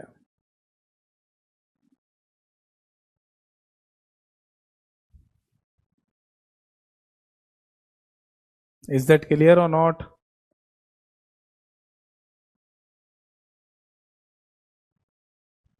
ठीक है। अब जैसे एक बच्चे ने पूछा है कि सर ये क्वेश्चन कैसे आएगा, मैंने अभी तो बताया था, ये शब्द है ना आगे पीछे लिख कर दे देता है और बोलते हैं कि बताओ इसका सही क्रम क्या होगा। बस आपको सही क्रम में ऐसे लिखना है। चलिए, तो ये फाइनली सीपीयू और इसकी इंस्ट्रक्शन साइकिल के जो स्टेप्स होते हैं वो मैंने आपको लिखवा दिए। आप इनको याद कर लीजिए, एग्जाम में आए तो 1 नंबर पक्का कर लीजिए। ठीक है भाई। अब अगला एक और पॉइंट डालिए, दैट इज डीएमए। ये भी एक इंपॉर्टेंट पॉइंट होता है। डीएमए का फुल फॉर्म होता है बेटा direct memory access. Direct memory access क्या मीनिंग है इसका? देखो, हमारे कंप्यूटर का जो ब्रेन यानी कि दिमाग है ना, इसके ऊपर लोड बहुत ज्यादा होता है, बहुत लोड है इसके ऊपर। और दूसरी बात, हम ये भी चाहते हैं कि सीपीयू आइडल कंडीशन में ना रहे, यानी खाली ना बैठे, इसे खाली नहीं छोड़ना। ऐसे मजदूर नहीं होते आप सुबह सुबह कभी किसी मजदूर को किसी काम के लिए पकड़ के लाओ, शाम को भले ही उसको पैसे देंगे, बट आप बिल्कुल भी ये नहीं चाहते कि वो मजदूर 1 मिनट के लिए भी खाली बैठे। उसका जो लंच टाइम है उसमें भी आप सोचते हो कि जल्दी कर भाई, काम कर। ऐसे ही होता है ना, अक्सर लोगों की यही मेंटेलिटी होती है। कोई भला आदमी हो तो भले ही थोड़ा उसको टाइम वाम दे दे कि हाँ जी कर ले, आराम कर ले।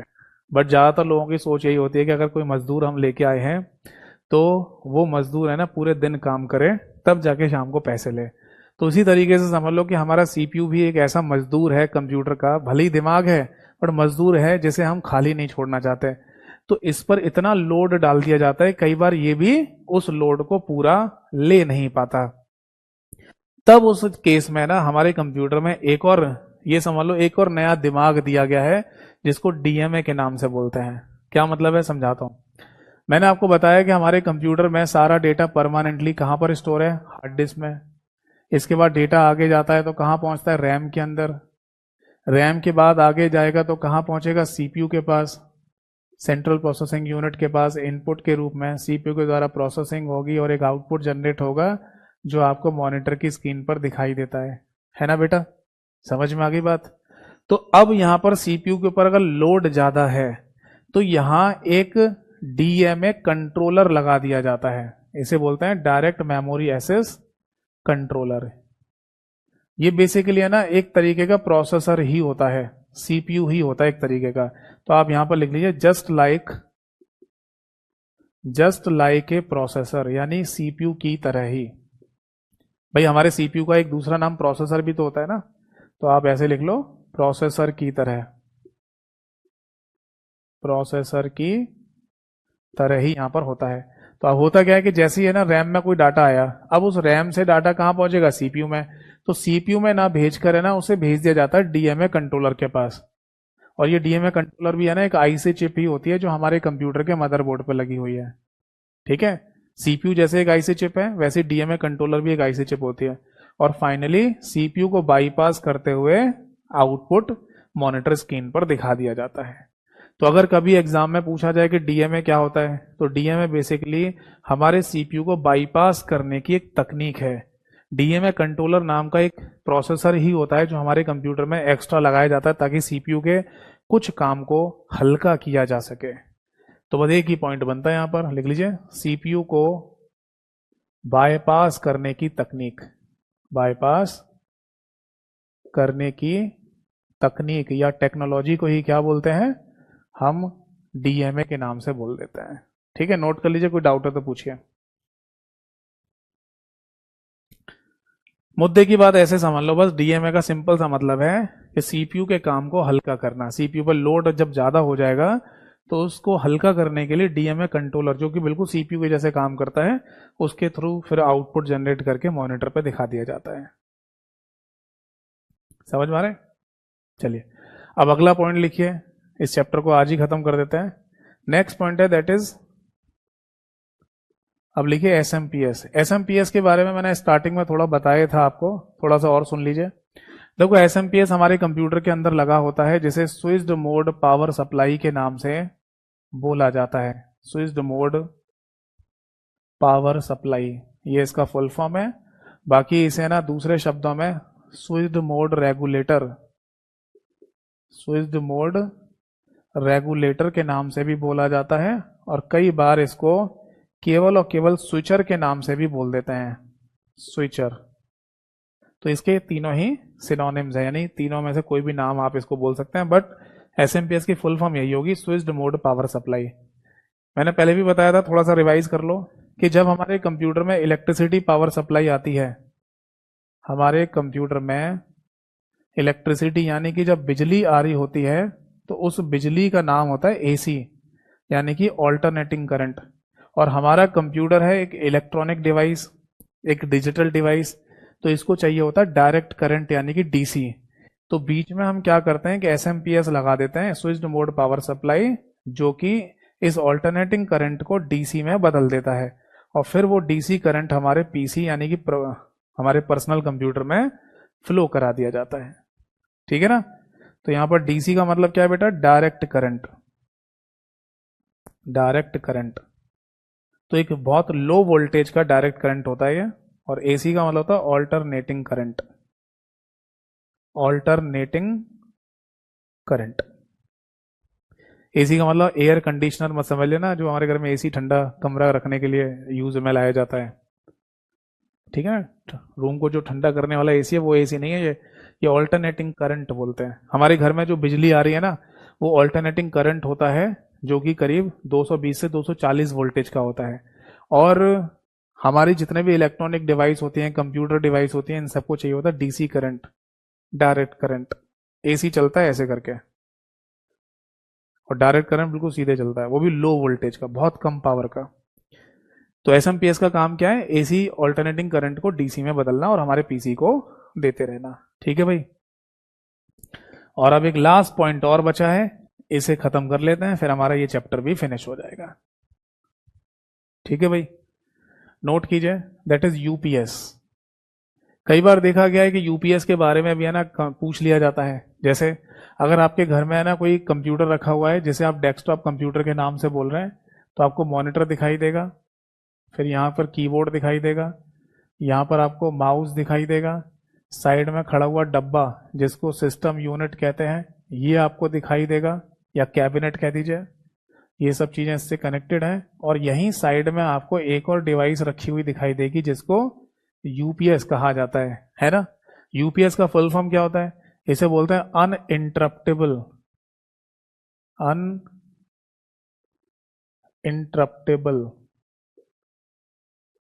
Power supply, power supply.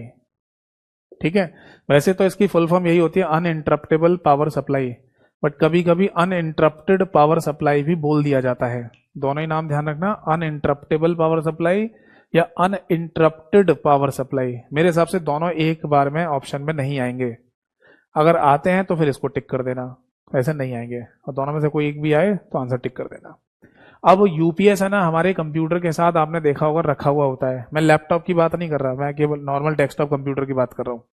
तो किसी डेस्कटॉप कंप्यूटर में आपको यूपीएस अगर रखा हुआ दिखाई दे रहा है तो क्यों रखते हैं इसको, क्यों रखा जाता है इसको? तो इसका सिंपल सा आंसर है, जो सभी लोगों को पता है कि हमें अपने कंप्यूटर में कुछ देर के लिए पावर सप्लाई मिल जाए। कब? जब इलेक्ट्रिसिटी पावर सप्लाई कट हो जाए, यानी जिसे बिजली चले जाना कहा जाता है।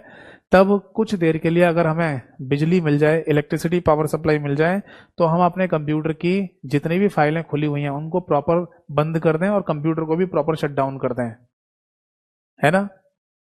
तो ये ज्यादातर लोगों को पता होता है यूपीएस का यूज होने का रीजन।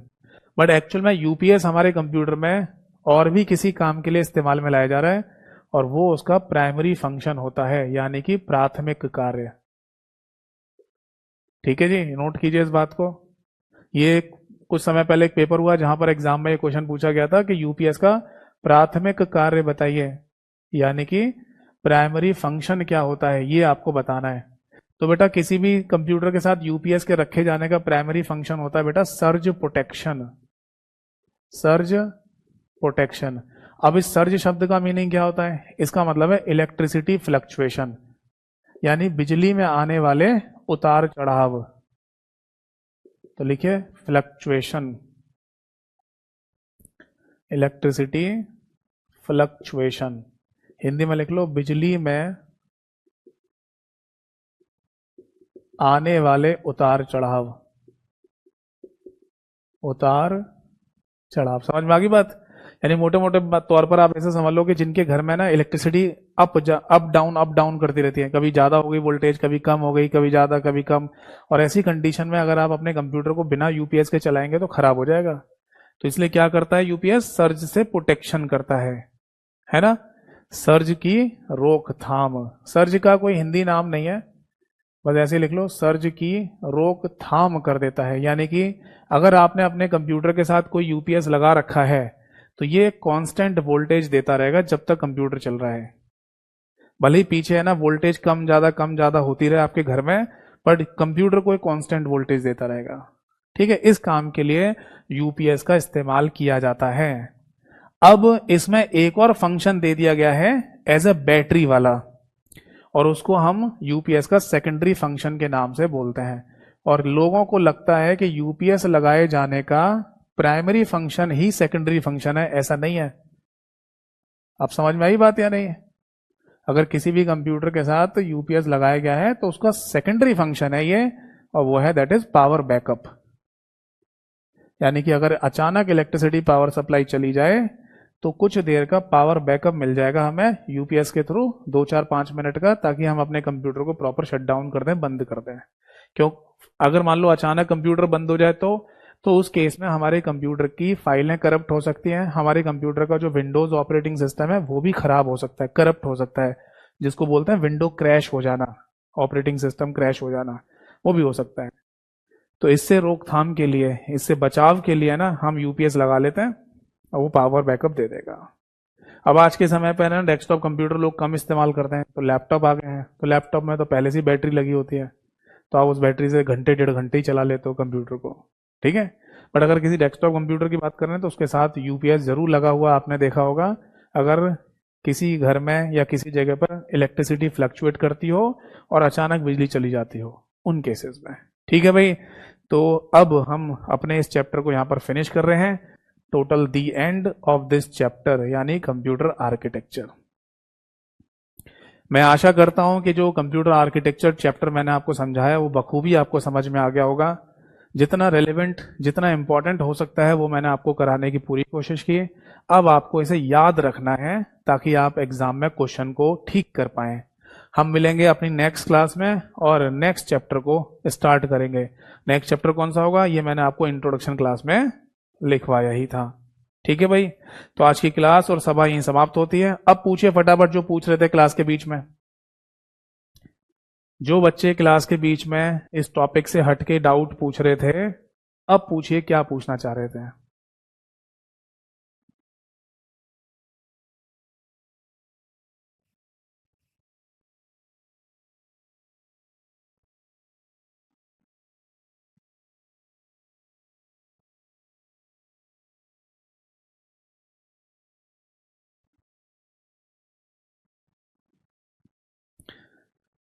देखा जी, मैं इसीलिए ना क्लास के बीच में टॉपिक डिस्टर्ब नहीं करता कभी, क्योंकि मुझे पता है कुछ लोग है ना क्लास में शुरू से नहीं आते, वो क्लास में आते हैं बिल्कुल बीच में जब उनका मन करता है, और फिर वो अचानक से है ना गायब हो जाएंगे अपना कमेंट लिखकर। अगर मिल गया आंसर तो ठीक है, नहीं तो भागो।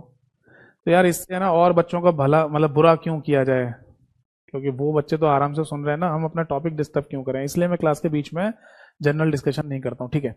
अब बच्चों का कमेंट आ गया कुछ का। एक बच्चे ने लिखा सर घरों में कौन सा करंट आता है। देखो हमारे घर में जो बिजली सप्लाई आ रही है ना उसको एसी बोलते हैं, ऑल्टरनेटिंग करंट, जो कि करीब 220 से 240 वोल्टेज के बीच का रहता है, कभी 220 से 240 के बीच में फ्लक्चुएट करता रहता है, ठीक है।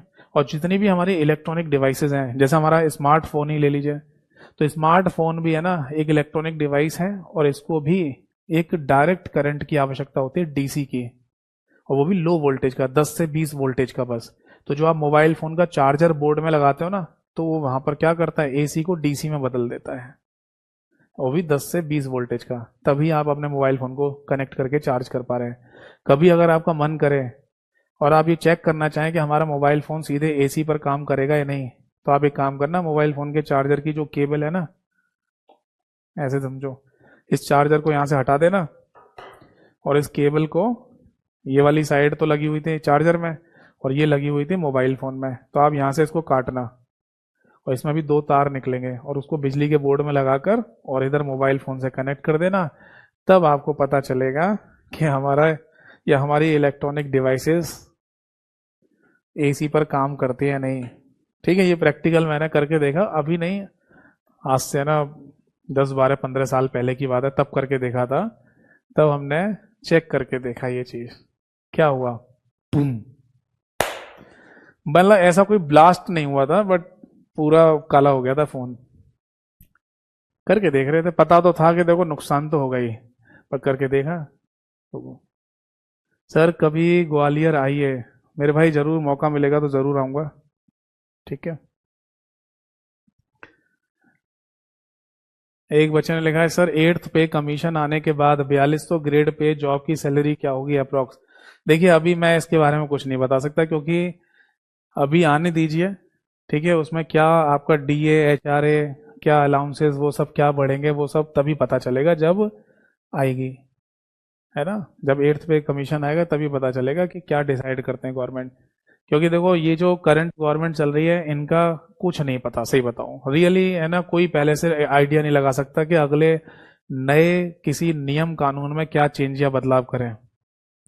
अब जैसे वित्तीय वर्ष की अगर हम बात करें, फाइनेंशियल ईयर की, तो पिछली बार जो टैक्स स्लैब था वो अलग था, इस बार फिर चेंज कर दिया, अलग कर दिया है।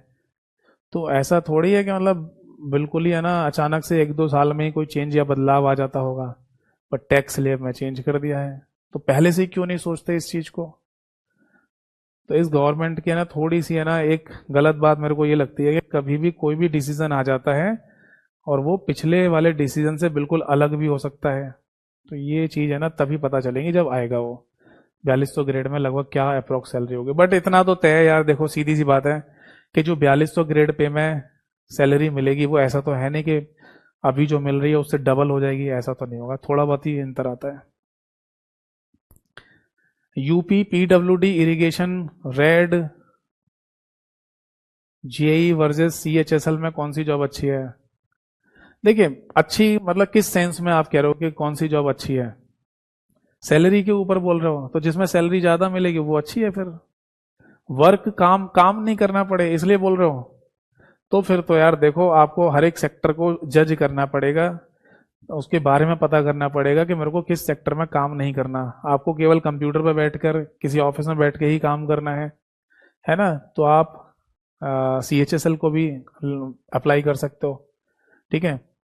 बट अगर मान लो आपको जैसे यूपी ट्रिपल एससी वगैरह की जॉब अगर करनी है तो उसमें भी कुछ पोस्ट ऐसी हैं, कुछ जगह ऐसी हैं जहां पर आपको फील्ड वर्क भी करना पड़ेगा। तो डिपेंड ऑन द जॉब, आपको ये तय करना होगा कि आप अच्छी जॉब किसे कहते हैं। पैसे वाली जॉब को अच्छी कहते हैं जिसमें ज्यादा पैसा मिलेगा, या फिर उस जॉब को अच्छा बोलते हैं जिसमें एक में बैठ के काम करना है, एक में आपको फील्ड वर्क भी करना होगा, वो आप तय करिए, ठीक है। सैलरी, वर्क, पैसा, सब कुछ। अरे पहले एक जॉब ले लो। कौन है ये? आदेश राघव जी। मेरे भाई आप पहले कोई एक जॉब ले लो ताकि आपको है ना मतलब एक कॉन्फिडेंस आ जाए कि हाँ जी मेरे पास एक सरकारी नौकरी है, मैं एक सेटल हो गया, मेरे को अब सैलरी आ रही है।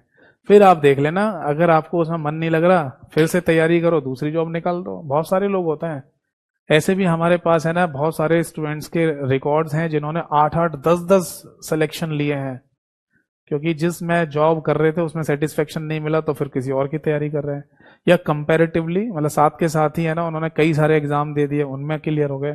तो पहला हमारा मोटो होना चाहिए, पहली हमारी मोटो सैलरी या जो वर्किंग प्रोसेस है वो नहीं होना चाहिए। पहला हमारा मोटो होना चाहिए कि हमें गवर्नमेंट जॉब सिक्योर करनी है, हमें एक सरकारी पद पर जाना है, ठीक है भाई। चलिए, तो आज की क्लास और आज की सभा यहीं पर समाप्त करते हैं, ऑलरेडी टाइम हो चुका है, फिर मेरी नेक्स्ट एक दूसरी क्लास भी है, उसके लिए लेट हो जाऊंगा फिर मैं। तो अगली क्लास में मिलेंगे, तब तक के लिए नमस्कार सभी को, जय हिंद।